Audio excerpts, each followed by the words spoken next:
sardines in there, folks. Those are very, very small sardines. Now, we get sardines that could be 8 inches.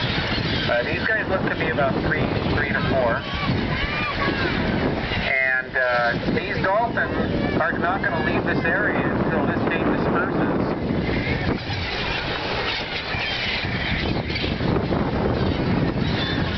So in case you're curious, if you're a sardine in this area, I don't like your chances. Because if you're not going to get eaten by a dolphin here, you're going to get eaten by a seagull or a pelican.